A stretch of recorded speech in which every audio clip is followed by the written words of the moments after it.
Hello everyone and welcome back to the FTB spot. Today I'm going to get back into the industrial craft. I've actually had a number of people say they were interested in what I was doing with the water mills and how I was getting those to generate power, just wanted some help on the setup. So hopefully I'll be getting into that. I'm not sure today, maybe tomorrow. Let's get started though and see how far we can get.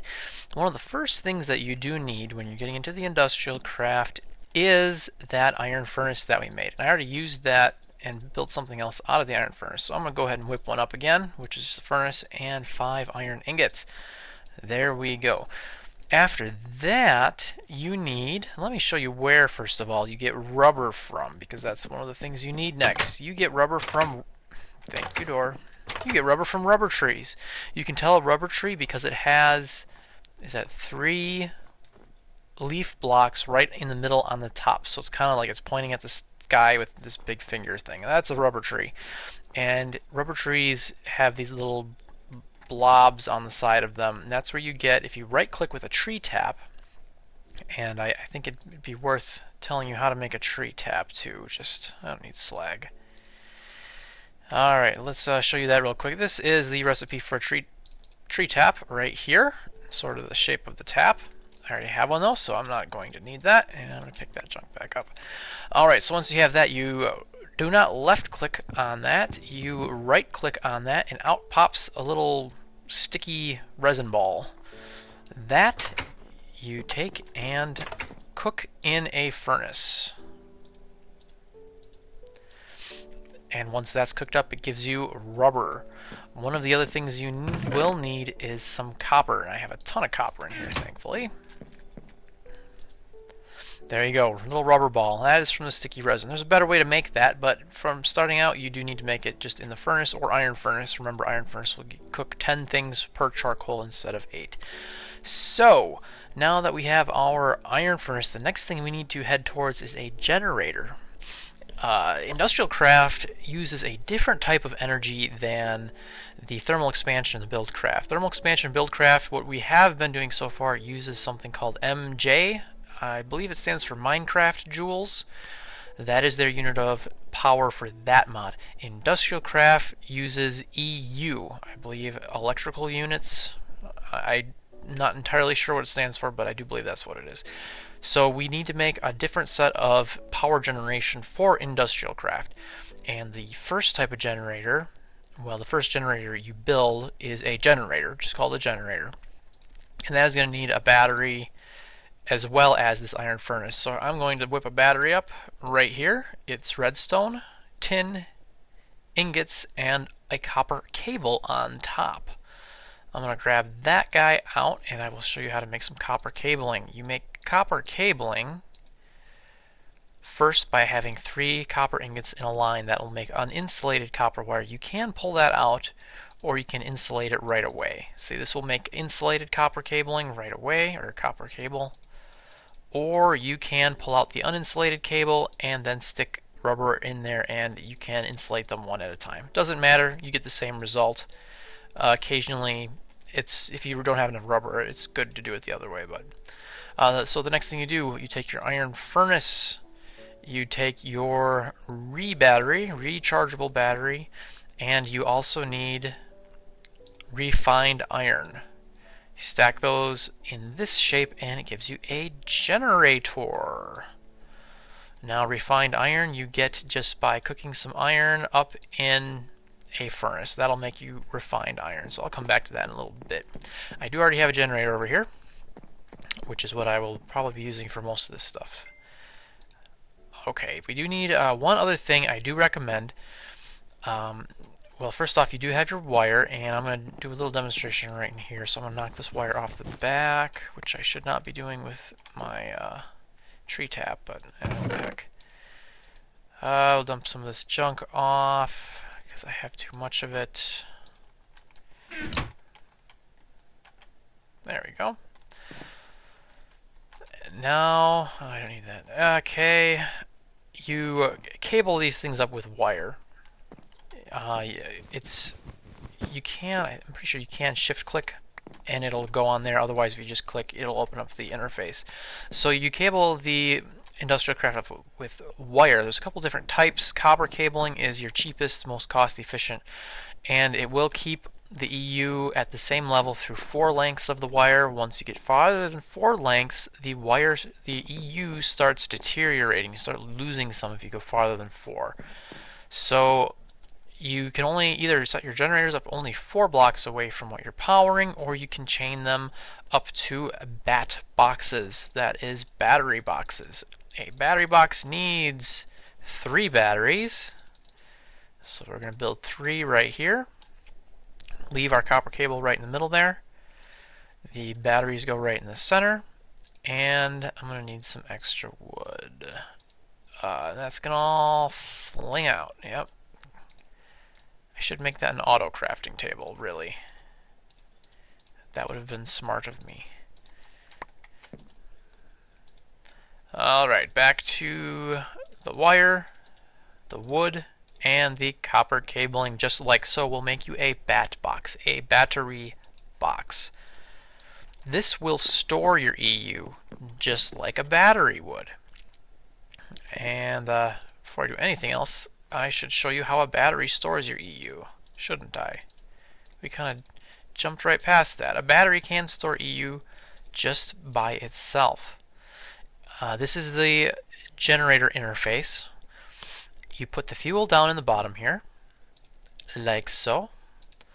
And this is how much EU it's holding. It doesn't give you a number, it just gives you a little measurement there.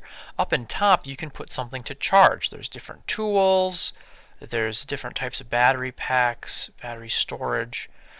Charcoal, as you can see from this tooltip, produces 4,000 EU per charcoal, which is good to know. A battery, I know, holds 10,000. Oh, that's really nice, actually. Didn't have that in the version of Tekkit that we were playing. So that would be 8,000, and I need a little bit more. I'll just put another piece of charcoal in there, and that will charge this battery all the way up. Now you can take that battery, and I will demonstrate on a piece of iron, pulverized iron. To make pulverized iron, well, yeah, great, because this is already, that's already full from my power generation here. So you can see now that this battery is full. It is storing the remainder inside the generator itself.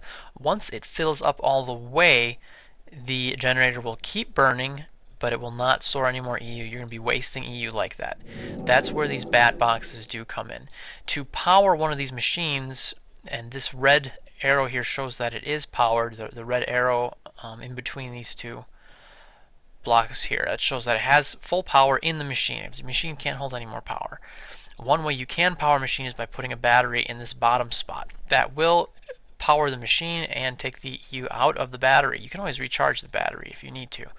Then you put the item you're smelting up in here, and this will slowly go down, except that my power generation is keeping it filled up. And that is an electric furnace. It works just like a furnace, but it takes EU instead of any other type of fuel. So it can be a free furnace. Now, I do have this bat box in my hands. It has 5 sides that you can use as inputs, and 1 side you can use as an output. I'm going to place it right here. The side you're facing is the output side. It has this little mark right here, or whatever mark the texture pack you're using shows. The interface on here shows you it holds 40,000 EU, which is interesting. You made it out of 3 batteries, which would be 30,000, but it actually holds 40,000. So you get a little bit extra, making the bat box. And that is what I have hooked up in the floor right here. Bat boxes, one's there, and I have another one on this side. That one is completely full of EU. So now you can see that pulled all of the EU out of the generator. The extra 2,000 is in there. So the next time you power up your generator, that's not going to fill up at all, because the wire is carrying all of the extra power into the bat box. And this is, again, the maximum. Oh, you can also set the redstone signal here. You can see it's a little bit of text down on the left there. It emits redstone if it's full, if it's partly filled, or if it's empty, or nothing at all, which is what I'm going to leave it at. Do not output energy. I wish I could read that better. Nothing. do not output energy unless full. So you have a couple options if you really want to set up some good controls, redstone type controls with the bat box and the generator. So that now is up to 6,000. So it does take quite a bit to get it up there, up to being full. Another thing I need to mention is that this output is 32 EU per tick. That is how fast it pushes out the EU. Copper cables can only accept a maximum of 32 per tick. Anything higher and they explode. So if you're using bat boxes, go ahead and use your copper cables. You're fine. There's not really anything lower that you need to worry about. The next level you need to worry about would be what they call medium voltage. I believe that's, I want to say 128 per tick, and high voltage of 256 per tick. I might be wrong on that. I did not actually look into that at all because it's beyond what I'm talking about today. There are a number of other machines that I have here, which I would love to get into shortly. I do want to get into the water mills very quickly, and I have done a little bit of changing, as you can see, trying to get some power generation hooked up here. The basic idea of the water mills, which I'll be more specific on and show you how to make them, is that you surround it with water and it will output electricity. I have the wires then connected to the bat boxes in the floor that I showed you before, that one being full and that one charging up. And I have wires strung in between them in such a way that they are connected to each other. So after one fills up, the other one will, come on, jump, the other one will fill up. And I will put a wire here. And then that now is going to that will slowly charge the other one. Once it hits 40, it sucks down a little bit extra and puts it into the other one. So that is how I have that set up, and I do have the outputs pointing straight up and then a wire in the middle so that they're plugged into each other so that it's sort of a loop. They'll charge each other just fine. And this guy actually, I'm going to need to get the power out of him, but I'll do that off camera because I don't have enough length of, oh man, stupid wires. The wires are a little finicky when you're standing on them. It doesn't take up quite a whole block. So that is the beginnings of your industrial craft. You do need to make some type of bat box, some battery packs, or you're going to be wasting energy. And especially if you're using water mills, I very much recommend it. Water mills do not produce a whole lot of energy at all, especially the way I'm using them. There is a better way you can use them. There's two ways. And if you just have them sitting in a pool of water, they don't produce an awful lot. So the bat box will help you store a lot of energy while you're not using them. And as you can see, I was messing around in the basement and with this system, so they charged up very nicely. So I have enough to tide me over for most things. So you do want a bat box. Also, if you remember, I told you that the wires will only go about 4 blocks before you start losing. I ran out of wire. They only go 4 blocks before you start losing EU, just because that's how it works. The farther you go, the more resistance or something, and you start losing some EU. So one thing you can do if you need to go a short distance, but longer than 4 blocks, is just chain a bat box in the middle of it. Say you want to go 7 blocks, well, okay, fine. 1, 2, 3, bat box, 1, 2, 3, and your wire is not more than 4 pieces long. I will show you that more in detail when I make the EU counter that lets you track how much is actually running through your wires, and you'll actually see how much we're losing at that point. So thank you for watching this episode. Next episode I will go into the water mills, a little bit about water mill setup and the different ways that you can run them, the 2 different ways that you can run them. One requires a bit of creativity and machinery. So hopefully this has been a help to everyone getting started in industrial craft, and the next one will be helpful with the water mills. And I also have a way, I'm actually powering these BuildCraft things with water mills, which is an industrial craft block. So that's interesting. Not going up very fast again, so I still have a lot of work. I'm working on the layout down there, but hey, next time it'll be a lot better.